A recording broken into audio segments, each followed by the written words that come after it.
Okay, so we're looking at a 3-4-3. How does a 3-4-3 set up structurally? So you have three centre-backs, you have two wing-backs, left wing-back, right wing-back. They obviously want to come and support in defence when they haven't got the ball, and then they want to work wide if possible in attack as well. You've got two midfielders. There's a flat 2, a 6 and an 8. Now the profile of these type of players wants to be box to box, really. If they get found wanting high up the pitch, then other teams are just going to dominate in midfield. And then there's two variations of the front three. In a traditional sense, it'd be two wingers and a defensive striker. Now the two wingers would take some responsibility away from the wing backs in defence, but what can happen there is that these types of players, you just become a back five all of a sudden.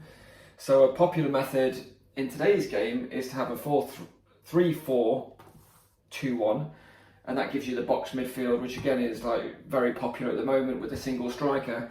But the profile of these players, the wing backs, needs to be that they can get back and support in defence, and they can get forward and offer that wide support in attack as well. And what advantages the box midfield gives you is if you've got a midfield 3 that you're playing against, it in most cases you will play against a midfield 3, and that just gives you a spare man at all times. So if he comes there, we've got a spare man there. So you can dominate in midfield. If you've got the right profile out wide, then a box midfield and a 3-4-3 is a really effective solution. So what do we want to be like in possession of the football in a 3-4-3? So with all back threes, whether you're a 3-5-2, 3-4-3, however you want to set up in a back three, you want these players to be comfortable on the ball and to be the width of the pitch. So they want to dominate possession in a support function. These wide players are not going to get past the ball, but they're going to support. This player is going to pivot and switch. So if the ball is on this side, the option is always to come to this centre-back here to play left, and we can advance this side. And when they lose the ball, obviously they just tighten up again. But in possession, really, really important that a back three are comfortable on the ball, because they're going to get a lot of room in these areas to have the ball, and they can dominate from those positions. Your midfield, I would suggest in possession in a 3-4-3 becomes a box midfield. So these two players in the front three, create a box midfield here. Again, the point that we've just laboured is that against a midfield 3, you will always have a spare man. And it's really important in possession in a 3-4-3 that these players can get up and down, because that occupies the fullbacks, helps the midfield, and should help you dominate possession. So you've got a front 5 there now with the top of the spear box midfield, two wing backs and a central striker, and then you've got two support players in midfield as well. So in this structure, if you've got the right personnel, you should be able to dominate the ball.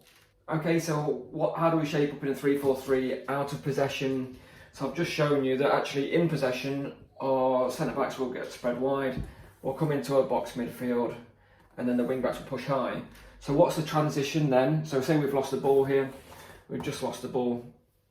What do we want to do? So immediately, back three need to tighten up. They want to defend the width of the 18-yard line. That's where the risk is, right? So that's where goals are going to come from. They need to tighten up there. And we allow the opposition these areas if the wing-backs don't get in. But in perfect scenarios, our wing-backs will come back, create a back 5. Ideally here, look, you would probably suggest, like, does he want to press the ball there or she want to press the ball there? This is such a risky area. If that ball gets popped into there, then we're in all sorts of trouble. So ideally, I'm a big fan of just getting into shape, structure, and that will give us the ball back. So wing backs need to work back into a back 5. The front 3 are the ones that want to be pressing in these areas. So they are a box midfield in possession. They are wide in possession to put pressure on the full-backs that will have the ball. And then we have good coverage of a back 4, then we can pin an opposition back 4 in with a front 3. So we apply pressure here. The main striker will cover on this side, and the other wing back will tuck right in. And then, barring a worldy pass, we should have a back 4 locked in. Like I've said before, these midfielders want to be want to be a support function. They don't want to be getting past the ball too much, but they are in support and they want to be a box-to-box profile. So if we've got a high press on here, so we haven't given this player too much time on the ball, and we've got in their face. These players can push up, wing backs can push a little bit higher, and we can get a higher line, and we can congest the field. Where we do tend to get a little bit of space is just in these wide areas. So if they drop into a back five, their winger can come and drop here and play. If they press too high, they can come and show fake and then come down here and just one ball can catch us out. But it's an aggressive formation. It's got its own risks, but with any back three, your risky areas will be in the channels here. But if you've got the right profiles in wing back areas, then you can mitigate that and just get into good shape with your front five players.